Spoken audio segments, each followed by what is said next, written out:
Olá, sejam muito bem-vindos. Hoje nós vamos ter um convidado super especial aqui nos bastidores do Tributo. Nosso objetivo é sempre discutir a verdade. Muitas vezes a verdade das empresas não é tão fácil. Sim. E o Urbano é um convidado muito especial. Eu tive a felicidade de conhecer o Urbano no Congresso Nacional. Sim. No dia 13 de junho de 2023, né, Urbano? Naquela data, especificamente, eu estava no Congresso defendendo uma proposta de simplificação tributária que foi construída junto com a FRAC e o doutor Eudaldo Almeida. Me lembro que você foi prestigiar. E naquela ocasião você me entregou um projeto de lei. Sim. A gente vivia a fase das PLs, né, a 45 e a 110, e a gente discutia a reforma tributária, que veio acabar sendo aprovada com uma emenda constitucional 132, em dezembro de 2023, e nós acabamos aprovando a nossa lei de simplificação tributária, Urbano, que virou a lei 199 de agosto de 2023. Eu me lembro desse dia. De lá para cá, Urbano, você escreveu um livro, é isso mesmo? Conta um pouquinho pra gente da sua jornada desde então. Eu vou contar para você como que esse livro surgiu e eu vou dizer para você o seguinte, olha, há livros que começam na formalidade dos gabinetes, mas esse não. Esse nasceu em março de 2019, né? Num ritual antigo e talvez por isso verdadeiro. Uma mesa simples, uma pizza napolitana que exalava sabor o cheiro de honestidade e 2 copos de chopes que iluminavam o pensamento. Poxa, aí que Olha bom, hein? só. Eu queria estar nessa cena. Exatamente. Olha só, se você conhece o outro autor, era início de noite em São Paulo, tá? Ah. A cidade respirava a geometria das luzes Uhum. e pai e filho arriscávamos aquela audácia que a boa conversa permite, né? Perguntar o que ninguém perguntava. E sabe qual é a pergunta? Até quando aceitaremos o IVA como moderno? Perguntara, né, como moderno, se sua alma pertence ao século passado. Profunda essa pergunta, hein? Profunda. Ao mesmo tempo que ela é profunda, ela é extremamente importante e moderna, né? Pelo que a gente está vivendo no Brasil em tempos de reforma, né? Exatamente, exatamente, né? Talvez o que a gente depara na situação brasileira, Paulo, é um labirinto. Mas não é um labirinto grego, que tem herói e que sai dele. Esse labirinto tributário, ele foi feito para você conviver com ele, dentro dele, ainda que supostamente com medidas tecnológicas. Mas eu digo para você o seguinte: quanto mais o tributo se afasta do consumidor, mais ele se torna complexo, né? E esse fenômeno que ocorre com o IVA, ele tem esse distanciamento. Ao gerar esse distanciamento do momento do consumo, e aí eu digo para você o seguinte, uma pergunta até o ouvinte, né?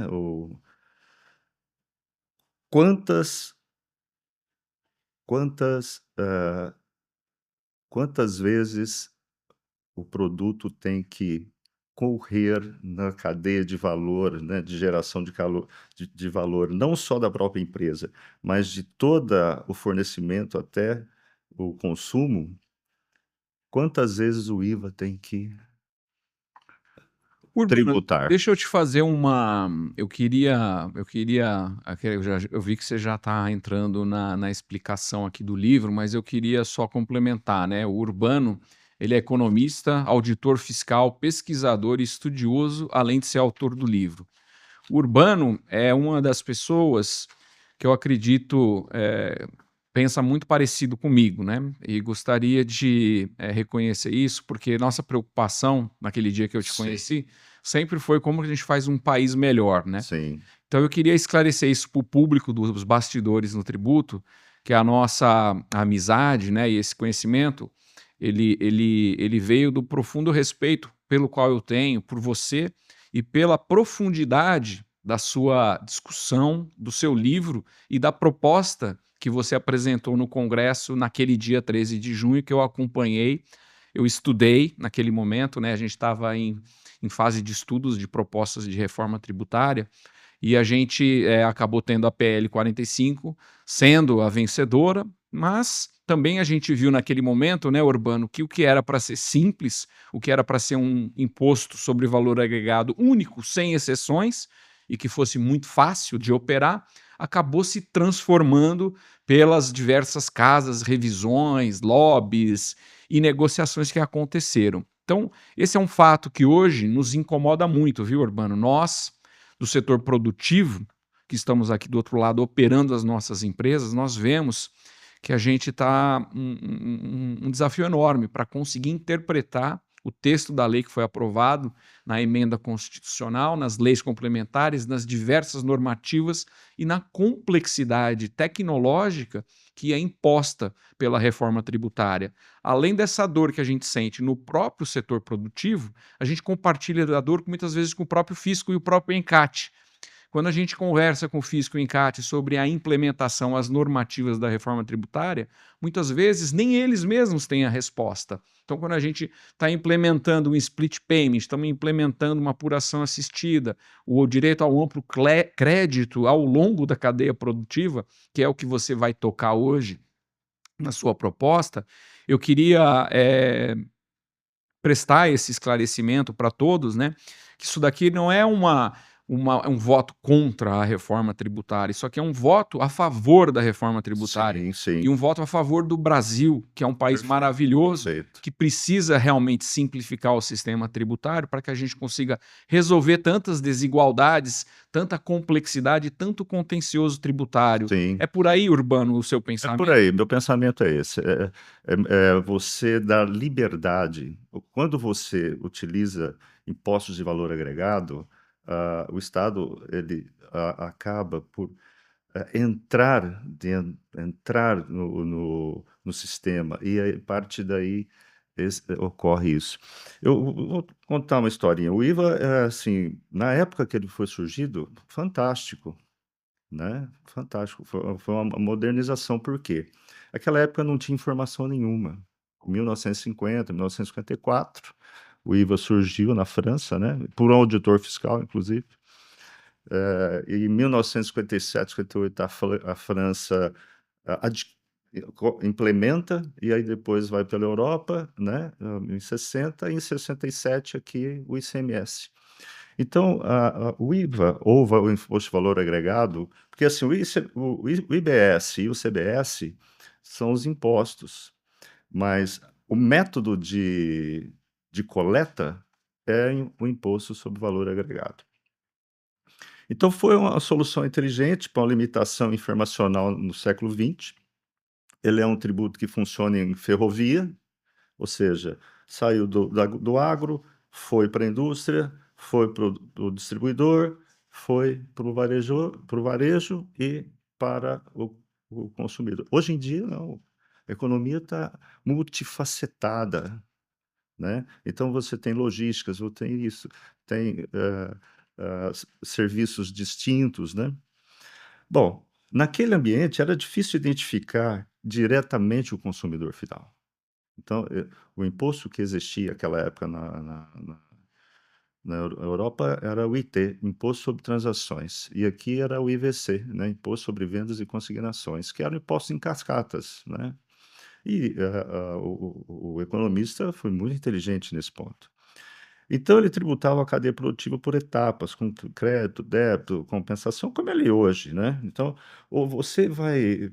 Eu estava vendo uma, um workshop de debatendo. a coisa mais centralizada ali é o crédito. Vai ter crédito aqui, vai ter crédito ali, vai ter crédito lá. E aí, o que que ocorreu? Mas a economia mudou. A economia mudou por quê? Hoje o consumo se manifesta em transações digitais.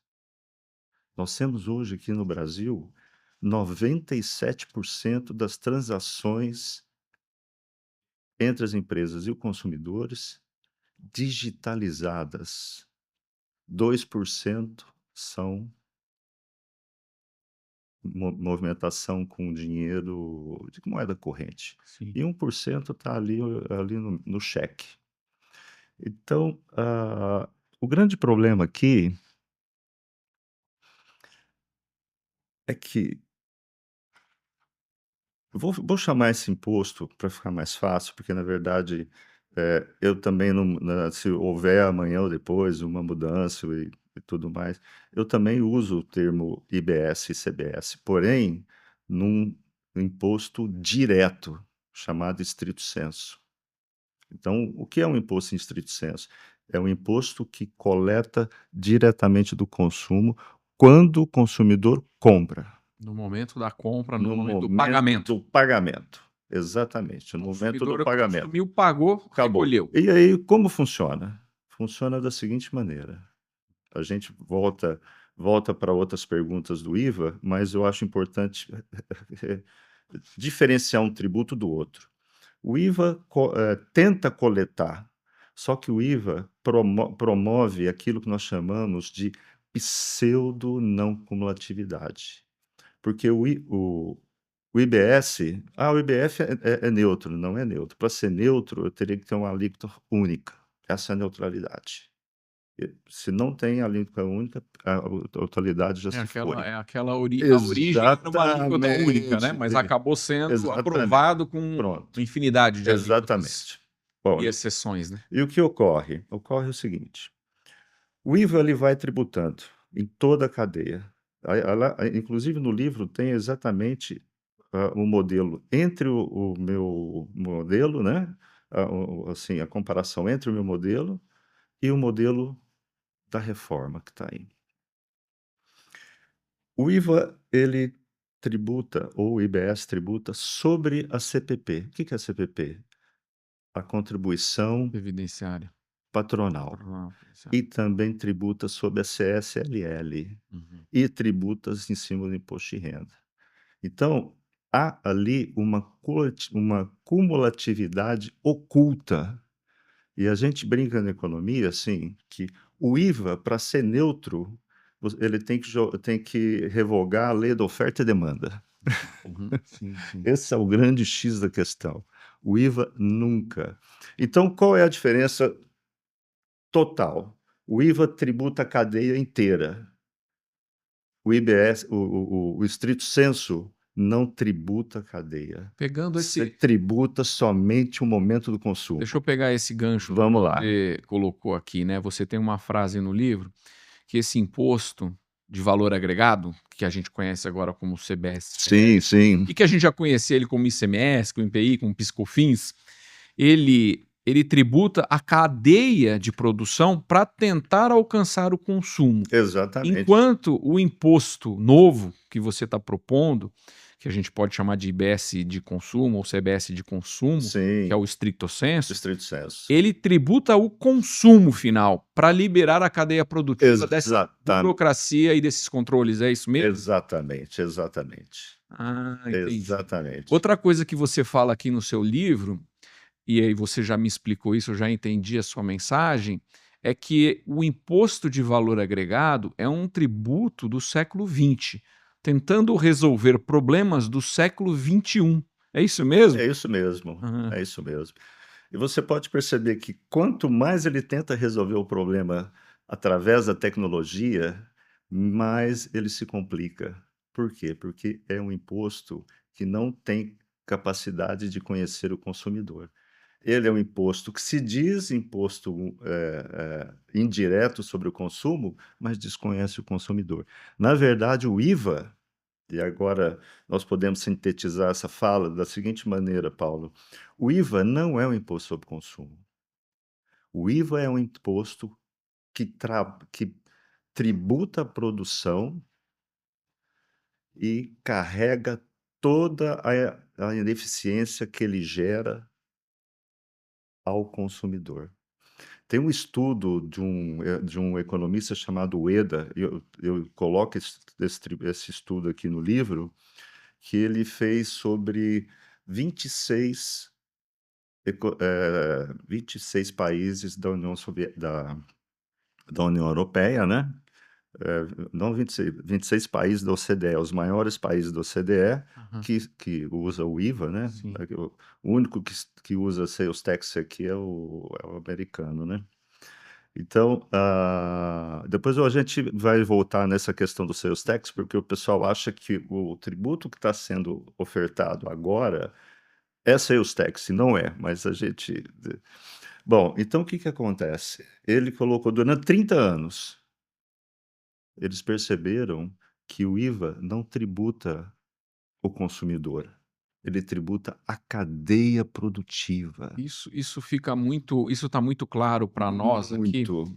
Urbano, sabe por quê? A nossa empresa, né, a empresa a Omnitex, ela ajuda as empresas a traduzirem essa complexidade tributária em operação, que fatura, receita, Sim, sim, vende e lucra. sim. E quando a gente analisa a regulamentação e a própria reforma tributária, através da emenda constitucional 132, a gente vê que o que de fato está sendo tributado são os elos de produção, os elos da cadeia produtiva e Exatamente. os elos da prestação de serviços. Sim, E a gente vai sim. precisar implementar controles transacionais quando eu compro a matéria-prima ou quando eu compro a mão de obra, quando eu transformo aquela mão de obra, eu vendo, eu vou ter que registrar aquelas transações de compra e de venda. E finalmente, depois de umas 5, 6 voltas na cadeia, quando ela chegar no consumidor final, aí sim o imposto de consumo será materializado. Materializado. Então eu concordo muito Exato, com essa sua frase que diz o seguinte, né? Embora o IVA, Imposto sobre o Valor Agregado, seja tratado como moderno, ele já nasce inadequado diante de uma economia massivamente digitalizada. exatamente. E outra pergunta que eu tenho aqui, que eu queria fazer para você, em relação ao segundo ponto, né? Sim. Mas eu queria voltar nesse negócio da velha e da nova economia, né? Eu acho que esse ponto que você mencionou foi fundamental, né? Lá na Revolução Industrial, talvez o IVA era o que existia de mais moderno, mas Exato. como a gente está vivendo numa economia digitalizada, né? Onde a omnicanalidade é presente, você nem sabe de onde você está comprando, de onde você está produzindo, a gente Sim. não tem mais nem como aquela organização produtiva de anteriormente, né? E insistir nesse modelo de tributação por meio de créditos, débitos, compensações, ressarcimentos e obrigações acessórias é como se a gente estivesse utilizando um mapa de papel para pilotar um satélite. Pode até haver beleza histórica no instrumento, mas já não há adequação funcional. Exatamente, exatamente. É realmente muito preocupante, né? Muito É muito preocupante. preocupante. Muito. E a prática da reforma tributária que a gente vem vivenciando, né, por essa complexidade das cadeias e do Sim, crédito, sim, sim. ela é enorme, né? Enorme. E eu vejo que os custos, né, e o volume de transações que tem que ser controladas vão ser um grande fator de risco para a nossa reforma tributária. Eu até acho que o fisco, né, e assim como nós, empresários, todos nós estamos trabalhando para que dê certo, mas é impossível a gente fechar os olhos para a sua proposta e para o seu livro. Sim, E eu que nesse, agradeço. e nesse aspecto, eu queria te fazer uma outra pergunta: quais são os principais defeitos que esse imposto da reforma é evidenciado por esse livro? Olha, ah, dá um corte aqui para eu pegar. Pode Número tudo 3 é uma número 3. complexidade operacional, né. Tá, sim, é isso Número mesmo. 3, ó, Perfeito, aqui. complexidade operacional de créditos, Sim, débitos, né. isso, isso. Pra sua resposta, a resposta para sua pergunta, muito boa, por sinal. O IVA tem 4 problemas centrais. Primeiro, complexidade operacional, crédito, débitos, ressarcimentos, regimes específicos e obrigações acessórias, litígio Litigiosidade, né? litigiosidade permanente, porque cada cadeia, cada etapa da cadeia vira um potencial controvérsia. Terceiro, cumulatividade oculta, pois ele tributa a folha no CPP, o lucro, CSL, imposto de renda, e acabam compondo no preço e novamente ali por cima. Quarto, a ilusão fiscal. Isso é muito importante. Uhum. A ilusão fiscal. O que é a ilusão fiscal? É o consumidor paga, mas não percebe o o que está pagando. Claramente, o tributo desaparece dentro do preço como um fantasma elegante, mais caro. É, isso que você falou agora, né? Ele desaparece como um fantasma elegante. Eu conversei com alguns varejistas, Urbano, eu perguntei, quando você for botar lá na sua gôndola, né? No seu supermercado, você vai anunciar o preço do produto e o imposto destacado, ou você vai botar o valor total mesmo, apesar do fato dele ser por fora? Sim, Todo mundo diz que vai colocar o preço total, porque imagina a situação do consumidor brasileiro chegando no caixa, descobrindo que ele vai ter que pagar 28% a mais naquele valor, né, que está lá anunciado na prateleira. Então ele realmente me parece que ele vai ser aí anunciado dentro do preço e vai acabar sendo esse fantasma elegante que você mencionou aqui, viu? A olha, crítica central, né? Qual seria a crítica central, né? A esse IVA. olha, ah, é que essas abstrações intermediárias, né, tentam alcançar o consumo, né. O modelo estrito sensu propõe tributar diretamente o fenômeno econômico relevante, ou seja, a aquisição pelo consumidor final.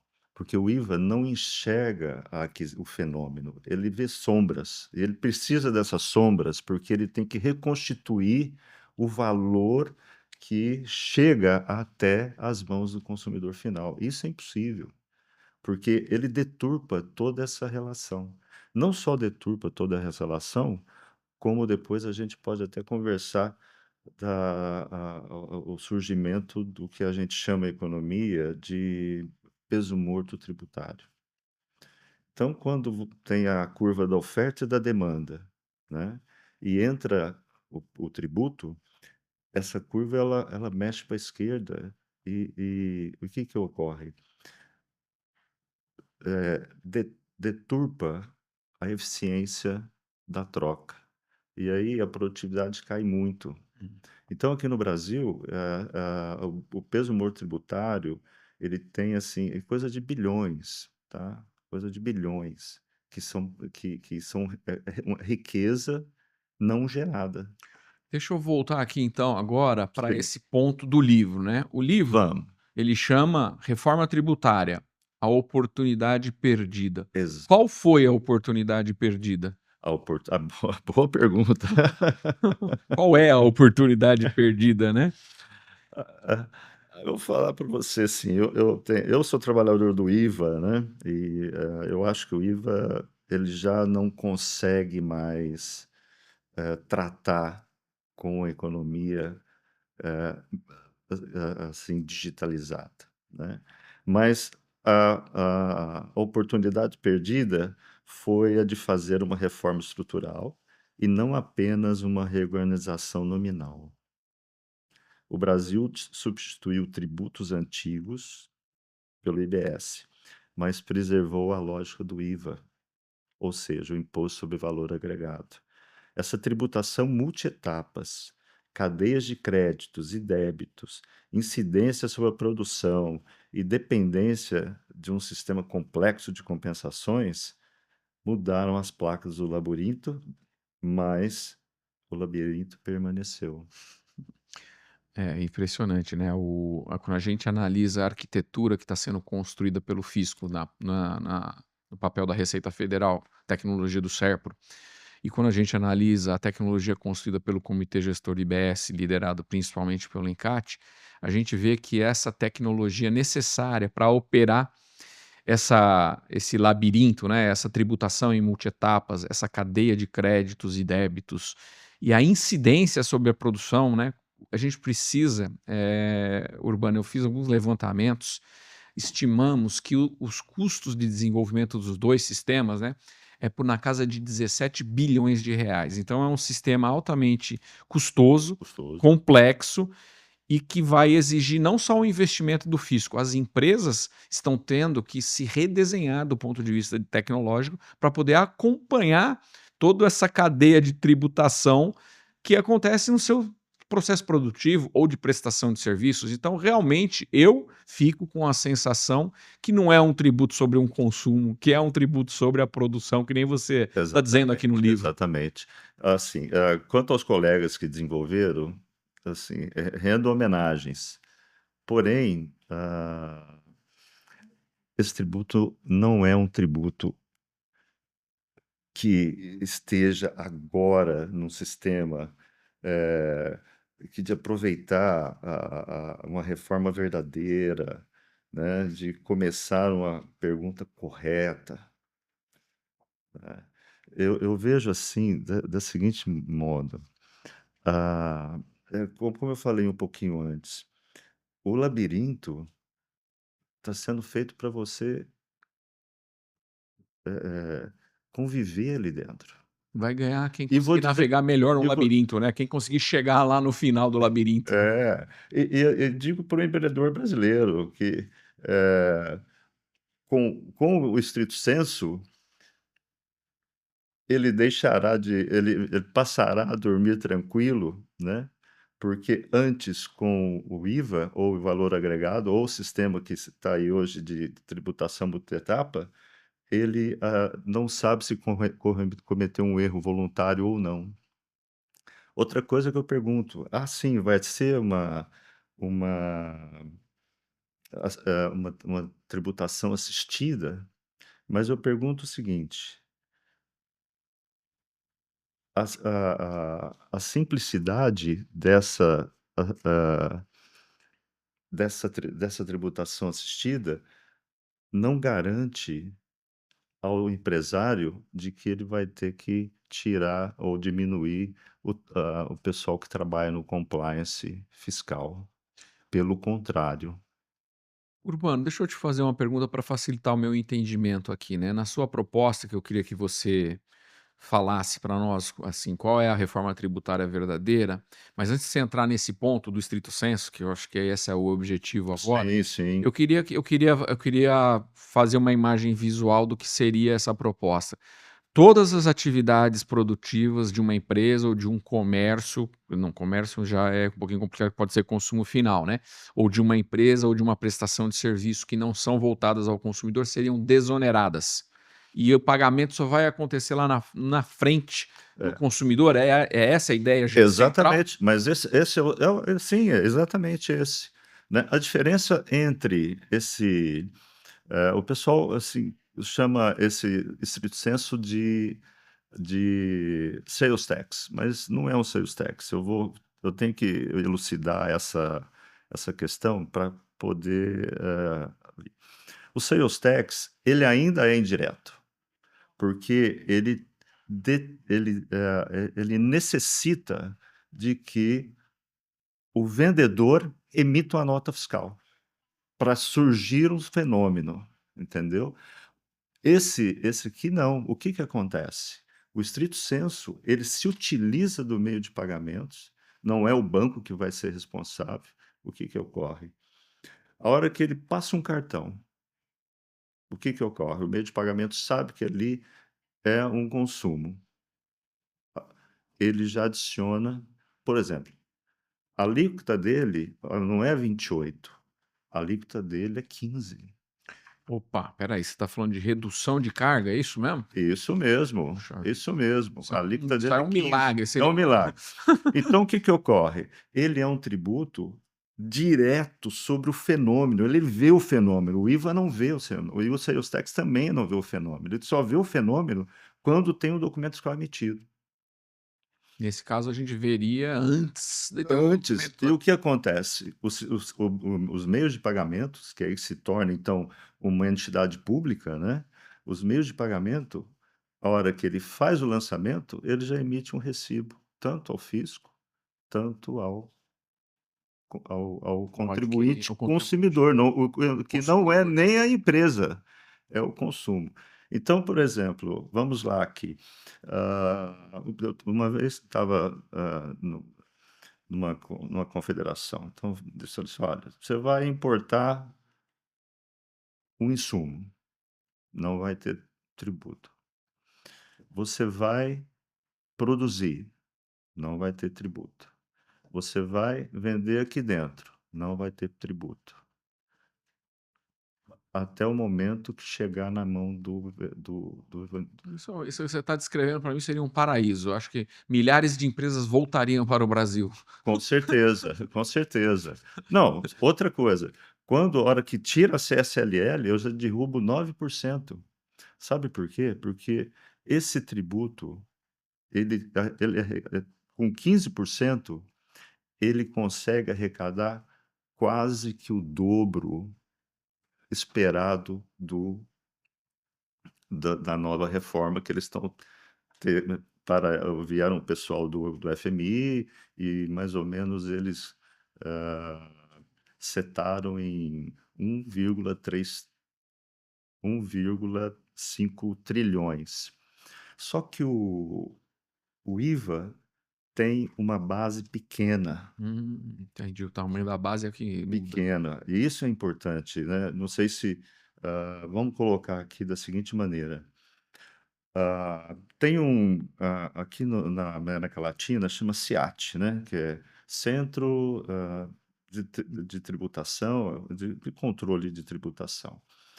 E aqui é o seguinte: imposto sobre a renda, sonegação de 45%, de 43%, 45%.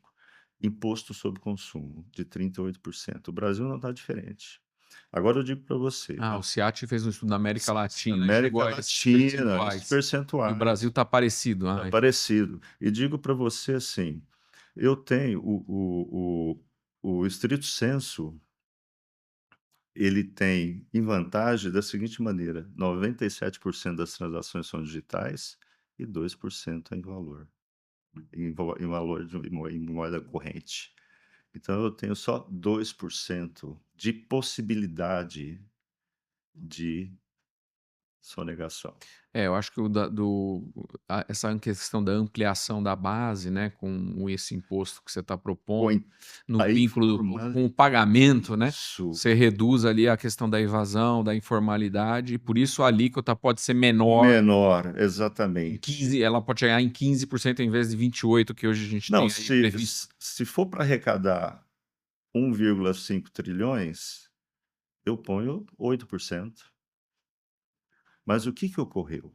Ocorreu o seguinte: eu preciso desses 15 para retirar, trocar a CLLS e a CPP, que vão estar. A contribuição previdenciária e a contribuição Isso, sobre lucro das empresas. isso, que tudo é a parte da Seguridade Social.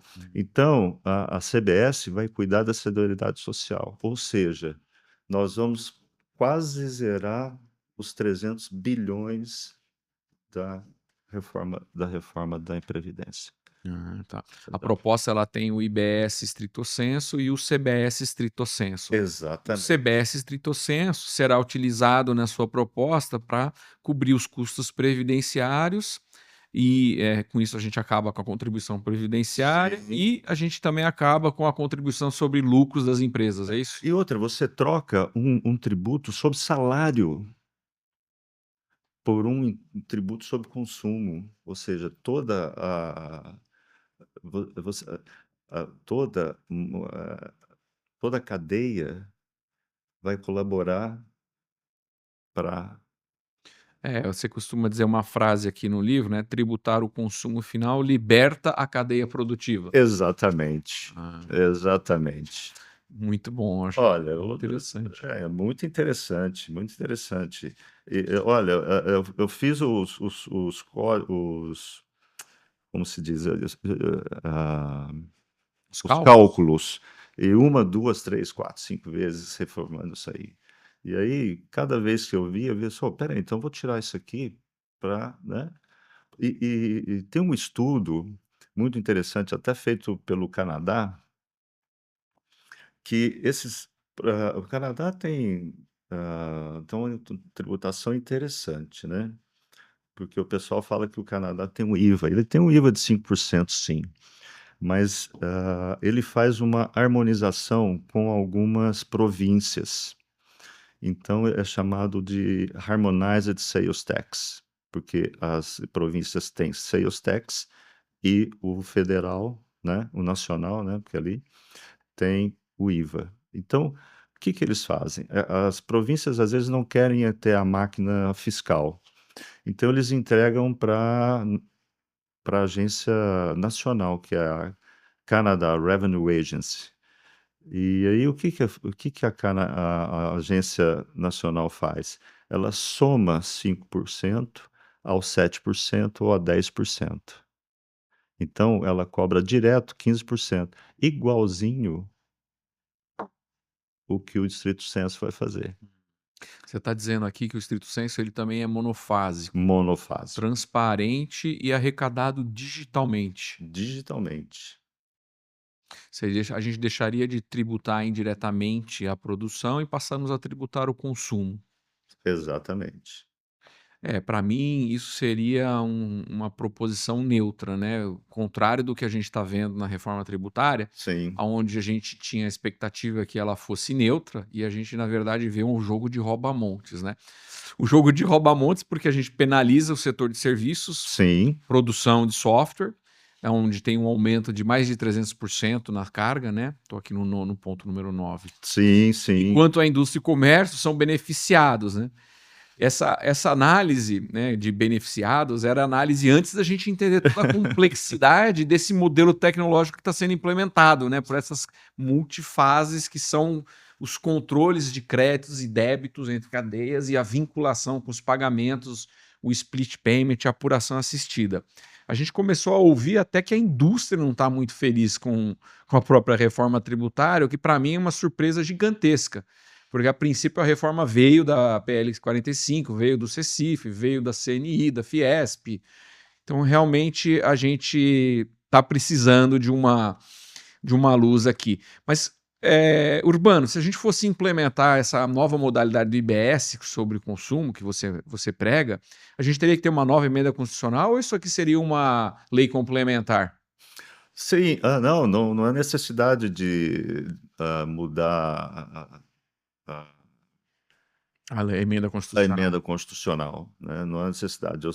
Necessita-se apenas uma alteração no fato gerador da lei, acho que 214, que é a lei A lei complementar complementar 214, é. do IBS e também da CBS, né?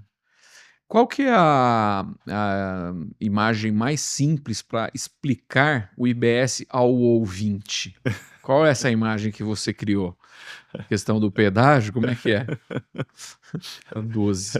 É que tem um Ponto pedágio aqui, 12, né? é. Vamos lá no pedágio. Pedágio é fora de série, né? Olha lá, ó. Qual é a imagem, né? É mais simples para explicar. Olha, o IVA cobra um pedágio em cada ponte da tributação. Aí está falando da cadeia, né? É, O IBS cobra no destino. Quando o consumidor efetivamente consome. Então, o primeiro tributa a travessia, o segundo tributa a chegada. essa é uma imagem que ajuda a gente a Muito, entender a muito, muito, proposta, viu, muito, Urbano? muito, muito. Eu acho que ela é muito boa, né? É, E agora a gente falando um pouquinho de previdência social, né? Que eu acho que é um ponto que dói muito no nosso país, né? Como sim. que a gente mantém esse financiamento, a saúde, a assistência, a previdência, sem tributar a folha de salários ou sem tributar o lucro? Exatamente. Aí é o CBSC. Aí é o CBSC. Ele é irmão gêmeo, né? Só com ó, atua da mesma maneira, atua tendo o IBS consumo, né? ele vai ter uma alíquota de 10% e a CBS vai ter uma alíquota de 5%, né? Os dois atuando no mesmo momento, Mesma modalidade de arrecadação, mesma digital, modalidade, o isso. consumo. E aí o que ocorre? A arrecadação da CBS praticamente quase dobra, fica 80% maior por conta da maneira como o estrito senso trabalha, porque ele consegue atingir a informalidade.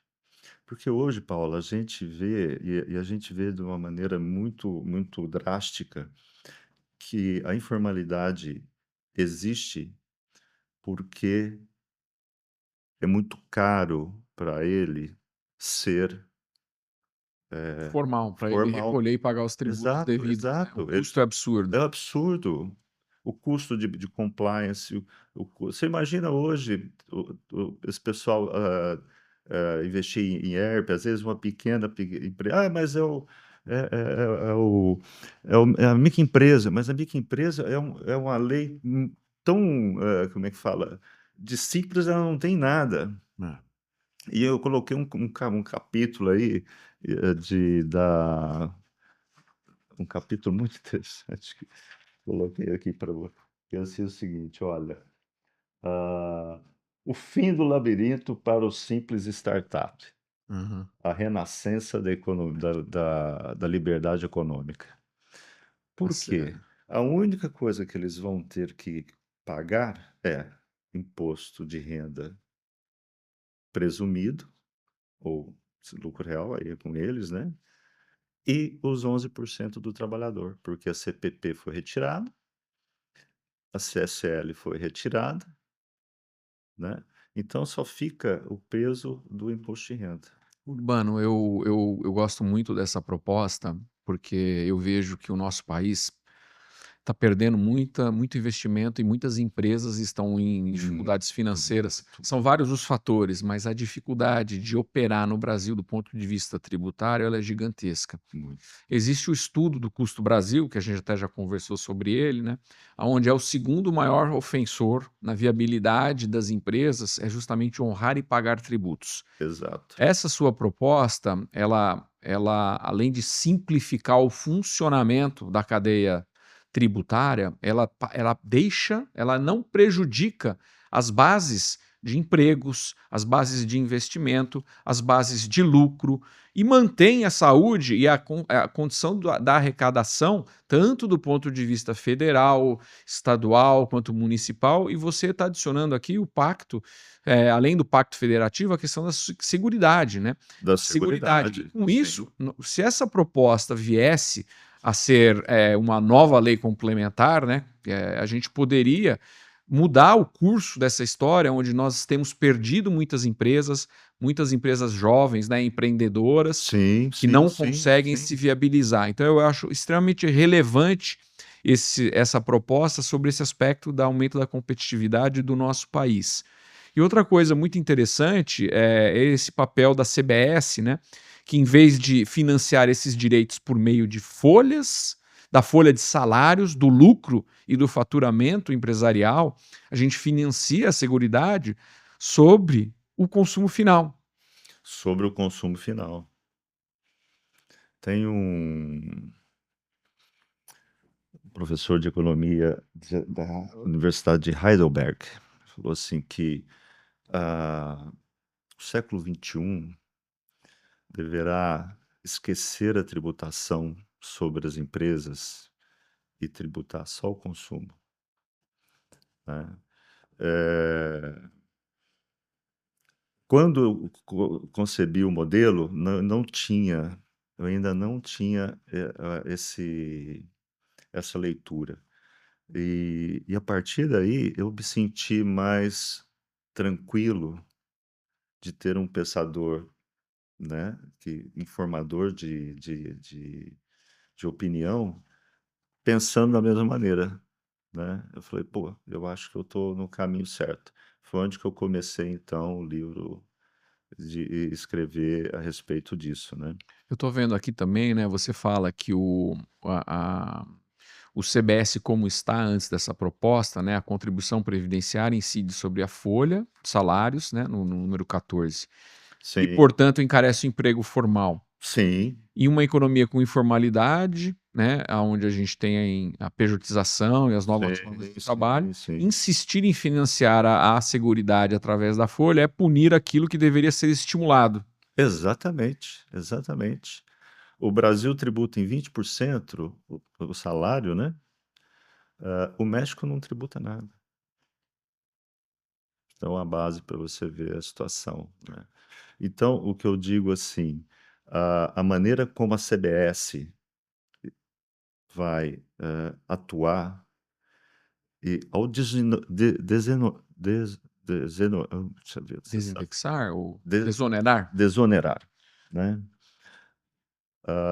Ao desonerar a cadeia produtiva, de todos os. Não é só. Porque hoje, por exemplo, você tem uma desoneração somente de algumas atividades. Ou seja, cria-se mais um fator para não neutralidade. Ou seja, então o que se pensa aqui, tudo aqui tem uma neutralidade. Ou seja, o empresário ele vai se sentir tranquilo porque o mercado tem liberdade para trabalhar. Eu acho que a gente está chegando aqui num ponto de síntese final e eu queria reforçar a imagem, né, que o imposto CBS-BS que nós temos na reforma hoje, ele parece ser um imposto de travessia. Ele cobra o pedágio em cada ponte da produção. A sua proposta, né, o estrito sensu, é o imposto da chegada. É, Ele incide quando o consumidor confirma a compra a ou compra. confirma a sua aquisição. Agora eu fico com uma dúvida, né? Parece que está tudo muito bom. Agora, como que a gente garante a capacidade arrecadativa do governo? Porque a gente sabe que as pessoas, o Congresso, o governo, tem muito medo de levar para frente uma proposta tão audaciosa quanto essa, por perda da capacidade arrecadativa urbana. E também porque a gente vive, né, aquele velho dilema fazer mais do mesmo, né, e esperar Sim, resultados sim. diferentes. Por que essa proposta, como que a gente poderia garantir para governo que ele não vai perder capacidade arrecadativa e para que, de fato, a gente consiga ter essa expansão na base do consumo, que é o que permite reduzir a alíquota de 28% para 15%? É. Assim, vamos entrar numa situação assim muito interessante. O porquê isso tem que ser pensado e depois eu parto para esse gancho aqui. Ah, como o estrito sensu arrecada 80% a mais, ou 80 ou 70% a mais, entre 70% e 80% a mais que o IVA, são 80% a mais de arrecadação, né? Enquanto o IVA vai ficar 1,5 trilhões, esse aqui vai ficar 2,5 trilhões, né? Então você tem aí praticamente 1 trilhão a mais, né? É muita coisa, Sim. é muita coisa. Eu acho que esse é um efeito enorme, Muito. mas eu também acho que tem um efeito de desonerar a cadeia de produção, Sim, facilitar a sim. vida das empresas, É, vai aumentar emprego, vai aumentar a atividade econômica, vai sim, sim. baratear produtos, É. né? Não só isso, ele vai fazer o seguinte, ele fará.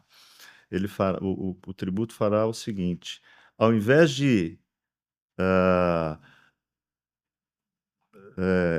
multar ou ah, multar ou alguma para diminuir a sonegação, o, o estrito sensu ele vai fazer o seguinte: ele vai tributar para depois formalizar. Então, o IVA, você tem que formalizar primeiro para depois tributar. Esse é diferente. Ele, então, por exemplo, às vezes uma manicure que faz alguma coisa, ah, Tributou para formalizar. tributou, Pagou, tributou, formalizou. formalizou.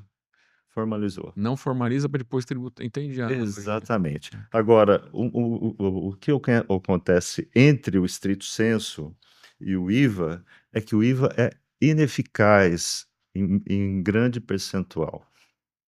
Então, vou dizer para você o seguinte, olha, você pega a União Europeia, então você vai lá, o IVA da Espanha, o IVA da Espanha, a Espanha é que tem mais eficiência de coleta, tá? A alíquota da Espanha é 22%, né? Ela só consegue arrecadar 50% desses 22%. Ele não arrecada. Muito pouco, né? Você chega na Alemanha, e olha que a França e a Espanha têm 17% de informalidade. A Alemanha tem 7% de informalidade, mas o IVA lá é 52% de coleta.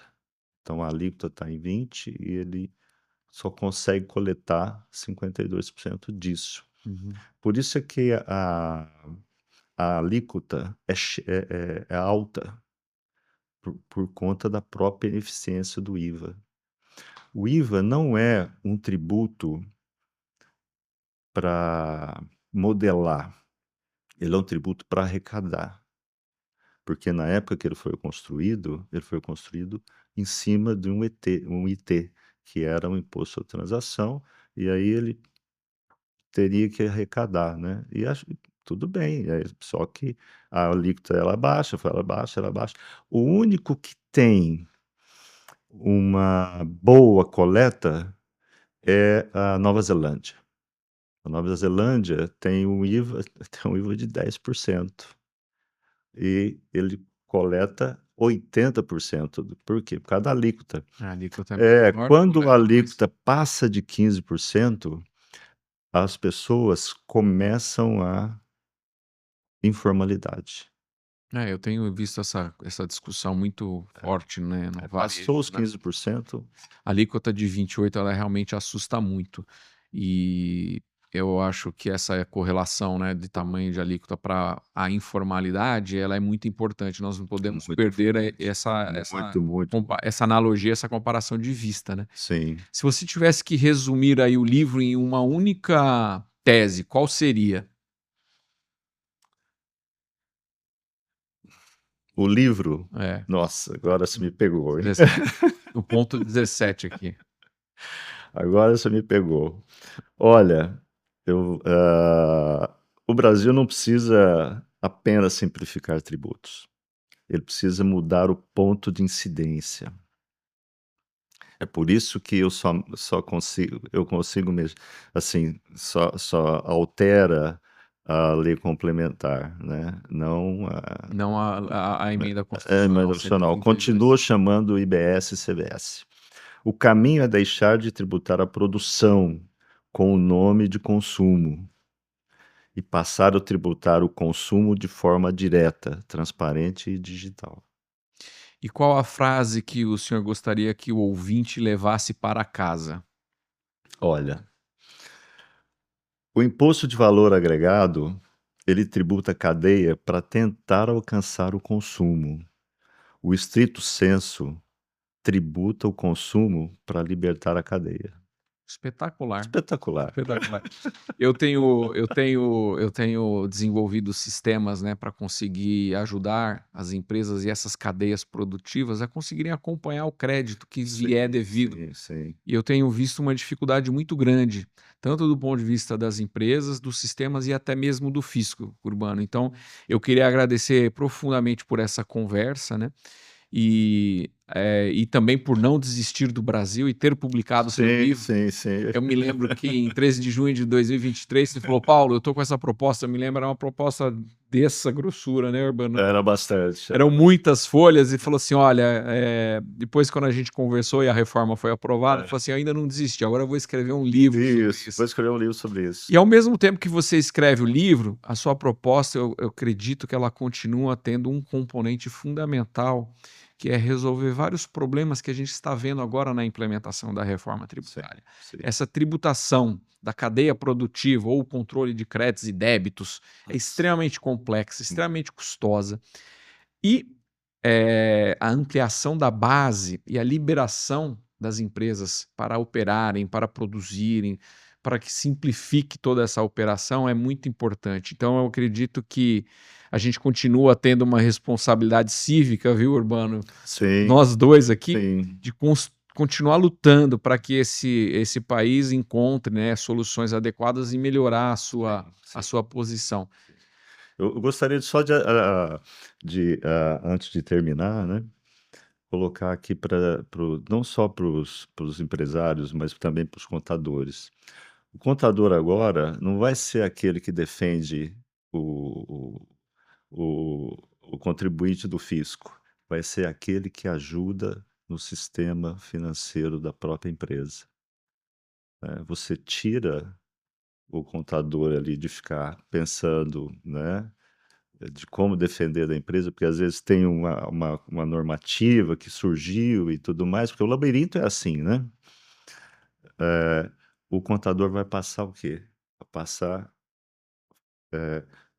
a colaborar com a estrutura administrativa da empresa, a estrutura de negócio da empresa. Isso é muito importante, né? É um papel mais estratégico, menos Isso. operacional. É. E eu agradeço demais, né, de você me receber, né? Também agradeço de ter gostado da obra.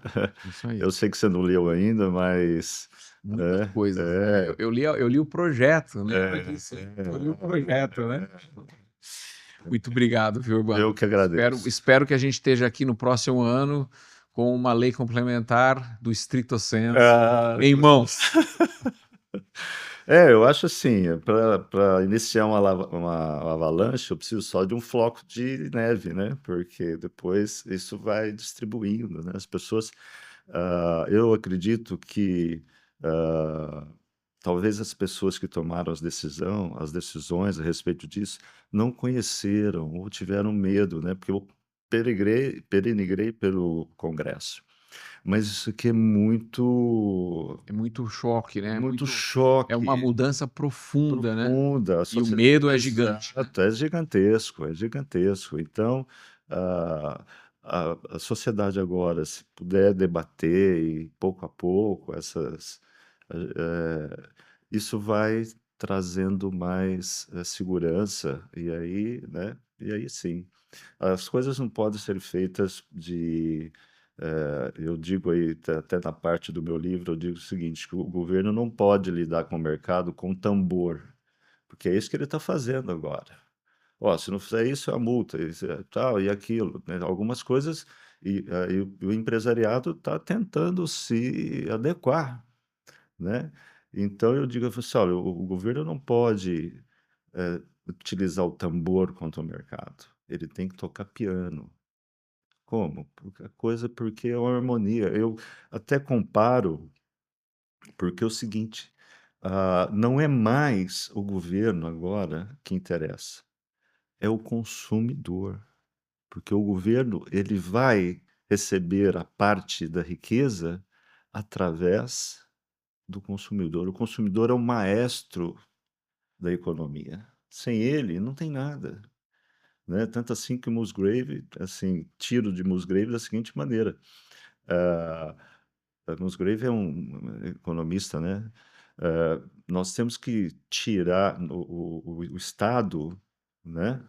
Tem que trabalhar para o cidadão e não para o Leviatã.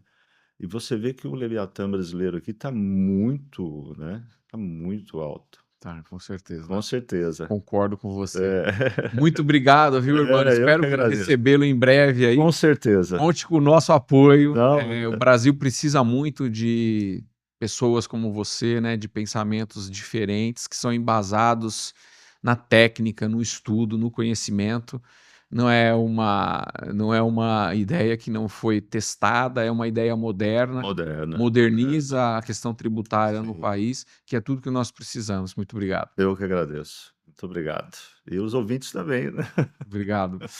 Bom, queria convidá-los para os próximos bastidores. Fiquem conosco.